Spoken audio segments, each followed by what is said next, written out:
The key wouldn't turn in the lock. I tried again, jiggling it slightly as I'd done thousands of times before, but something was different. That's when I noticed the lock itself had changed, a gleaming new brass fixture where my familiar old silver one should have been. "It's no use trying, Emma. Those keys don't work anymore." Victoria's voice came through the window, dripping with satisfaction. My stepmom stood there, arms crossed, watching me with that smug smile I'd grown to hate over the last 5 years. "My name is Emma Shen, and at 28, I was being locked out of my own home. The house my mother had left me when she passed away 10 years ago. The house I'd grown up in, where every corner held memories of her." "What did you do?" I demanded, trying to keep my voice steady despite the rage building inside me. "What I should have done years ago," Victoria replied, adjusting her designer blouse. "This house belongs to Marcus now. Your father made sure of that before he passed." Marcus, her 19-year-old son who'd never worked a day in his life, who'd moved in 3 years ago when Victoria married my father and immediately started treating my childhood home like his personal party venue. "That's impossible," I said, gripping my briefcase tighter. "Mom left this house to me. It's in her will." Victoria's laugh was sharp, cutting. "Oh honey, your father changed all that. He amended the deed last month. Marcus is the legal owner now." She held up a document, waving it tauntingly behind the glass. "So pack up whatever's still in your room, if Marcus decides to keep any of it, and find somewhere else to live." I stood there, rain starting to drip down my neck, remembering the conversation I'd had with my father just 2 months ago. He'd been in the hospital, cancer eating away at him, when he grabbed my hand and made me promise to protect what my mother had left for me. "Don't let them take it, Emma," he'd whispered. "I've made sure they can't." Now, watching Victoria's triumphant face through the window, I wondered if she'd somehow manipulated him in his final days, taken advantage of his weakened state to change documents she had no right to touch. But there was something she didn't know. The day after that conversation with my father, I'd gone straight to Mr. Harrison, our family lawyer for the past 20 years. Dad had already been there, had already set everything in motion. "Give me a minute," I told Victoria, pulling out my phone. Her smile faltered slightly as I dialed. "Mr. Harrison, it's Emma. Could you come to the house? It seems Victoria's changed the locks." I paused, listening. "Yes, she's claiming Dad left everything to Marcus." Another pause. "Perfect. See you in 15 minutes. Victoria's face had lost some of its confidence. "Calling a lawyer won't change anything," she said, but her voice wavered. "Marcus is the legal owner now." I sat down on the front steps, despite the rain, and opened my laptop. "Actually, Victoria, why don't you call Marcus? He should be here for this. And maybe gather up those documents you were so proudly waving around. We'll need to compare them with the ones Mr. Harrison is bringing." For the first time since my father's funeral last month, I felt a sense of calm. Dad had warned me this might happen, had prepared for Victoria's greed. The house, my mother's last gift to me, wasn't just protected by one will. It was protected by a trust my father had secretly established before Victoria could sink her claws into our family's legacy. Victoria disappeared from the window, and I could hear her frantically making phone calls. Soon this would all be over, but not in the way she expected. Sometimes I thought the best revenge isn't confrontation. It's watching someone's carefully laid plans crumble right in front of them. Mr. Harrison's car pulled up just as Marcus arrived, looking confused and slightly hungover. Perfect timing for what was about to unfold. Mr. Harrison emerged from his car, briefcase in hand, looking exactly as he had for the past 20 years, precise, professional, and slightly intimidating. Victoria opened the front door, her earlier confidence replaced by nervous energy. "Come in, all of you," she said, trying to maintain control of the situation. "Let's discuss this civilly." I noticed she'd hastily arranged papers on the dining room table, the same table where Mom used to help me with my homework, where Dad and I had our last dinner together before he went into the hospital. Marcus sprawled on the couch, scrolling through his phone, barely interested in the drama unfolding around him. "Mom, why am I here? I was supposed to meet the guys for lunch." "Because, sweetheart," Victoria said, her voice honeyed, "we need to explain to Emma that this is your house now. Your father wanted you to have it." Mr. Harrison cleared his throat, setting his briefcase on the table. "Actually, Mrs. Chen, that's not quite accurate." "I have the documents right here," Victoria interrupted, pushing forward a folder. "Robert signed everything over to Marcus last month. It's all legal." I watched as Mr. Harrison methodically opened his briefcase, extracting a thick envelope sealed with the firm's logo. Yes, you have documents from last month, but I have documents from 6 months ago, when Mr. Chen was of sound mind and fully aware of his actions. Victoria's face paled slightly. What are you talking about? Dad knew what you were planning, I said quietly. He knew you'd try something like this once he was gone. Mr. Harrison laid out 3 documents. This is the original deed to the house, left to Emma by her mother. This is the trust agreement Robert Chen established 6 months ago, placing the house in an irrevocable trust with Emma as the sole beneficiary. And this, he paused, sliding the final document forward, is a letter from Robert explaining his reasons for these arrangements.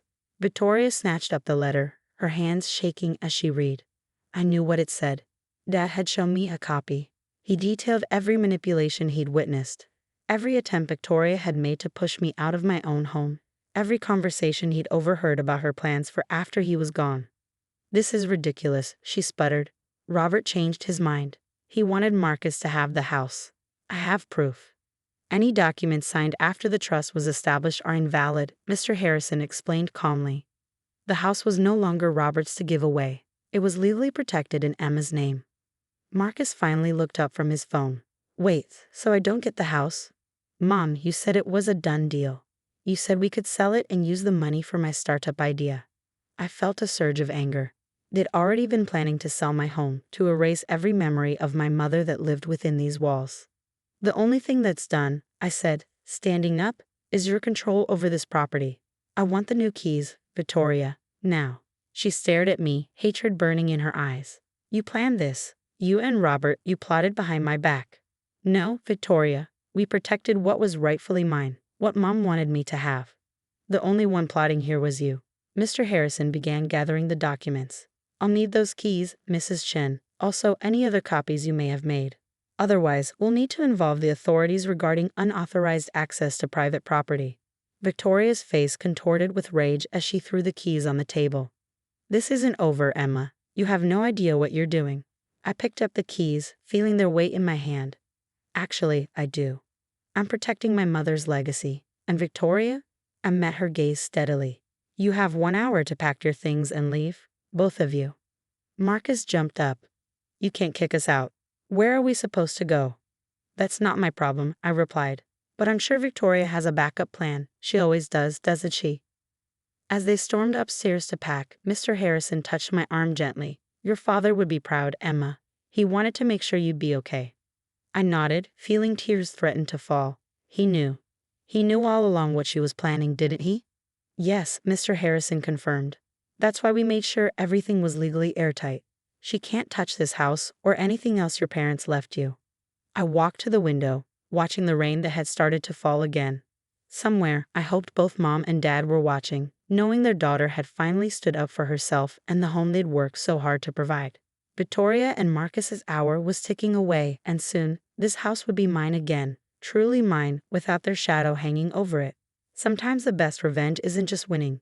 It's winning with the knowledge that justice has been served exactly as it should be. The next few hours were a chaos of slammed doors and angry muttering as Victoria and Marcus packed their belongings. I sat at the kitchen counter, sipping the tea my mother used to make, watching as they carried designer bags and expensive electronics past me. You'll regret this, Victoria hissed, struggling with a heavy suitcase.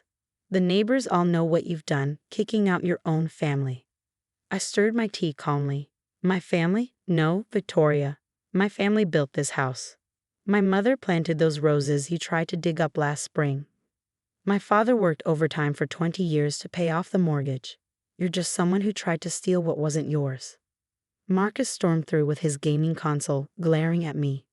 My dad bought me this house, he promised. Your dad promised you something that wasn't his to give, I replied. Maybe that's a lesson you needed to learn. Once they'd loaded everything into their luxury SUV, Victoria made one last attempt. Standing in the doorway, she pulled out her phone. I've already called Robert's sisters. They're disgusted by your behavior. The entire family will hear about this. I walked to the door, ready to close it. You mean the aunts who watched you manipulate Dad while he was dying? Who tried to warn him about you years ago? I'm sure they'll be fascinated by your version of events. The door clicked shut on her outraged face, and for the first time in years, I was alone in my childhood home. The silence felt like a blessing. Over the next few days, the true extent of Victoria's plans came to light. Mr. Harrison discovered she'd already listed the house with a real estate agent, planning to close the sale next month. She'd contacted contractors about renovations, scheduled movers, even started canceling my utilities. She really thought she had it all figured out. Grace, my best friend, said as she helped me change the locks again, "Can you imagine if your dad hadn't protected you?"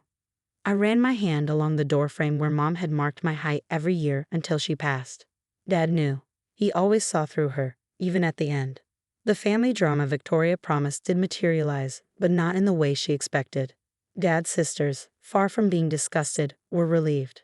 They reached out with stories of Victoria's attempts to manipulate other family assets, of promises she'd made to various relatives about property and heirlooms that weren't hers to give.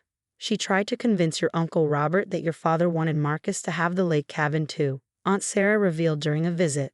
Lucky for us, your father warned everyone what she was really like. A week after Victoria and Marcus left, I found a box in the attic that made everything even clearer. It contained letters my father had written over the past year, documenting every conversation, every scheme, every manipulation he'd witnessed. He'd known he was dying and had methodically built a case to protect me. "My dearest Emma," his final letter read, "By the time you read this, Victoria will have shown her true colors. I'm sorry I brought her into our lives, but I promise I haven't left you unprotected. This house, your mother's legacy, is yours. Don't let anyone tell you differently." The community Victoria thought would shun me rallied instead. Mrs. Peterson next door brought over photos she'd taken of Victoria meeting with contractors, discussing renovations before Dad had even passed. The local hardware store owner told me how she tried to order new fixtures using my father's credit card while he was in the hospital. Each revelation confirmed what Dad had known, that Victoria had never seen this house as a home, only as an asset to exploit. But she'd underestimated both my father's foresight and my determination to protect what my parents had built.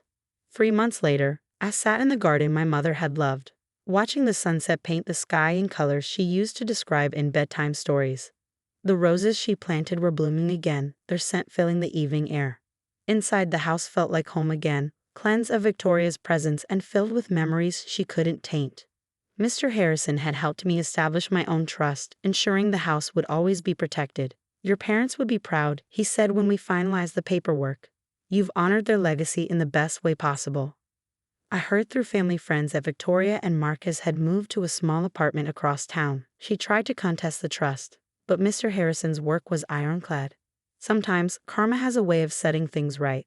Looking at my childhood home, I felt at peace. This wasn't just about keeping a house. It was about preserving the love, memories, and legacy my parents had built. Victoria had tried to steal that from me, but in the end, she'd only succeeded in proving why it needed to be protected in the first place. Some people might call it revenge, but I prefer to think of it as justice, the kind that comes from standing your ground and fighting for what's rightfully yours.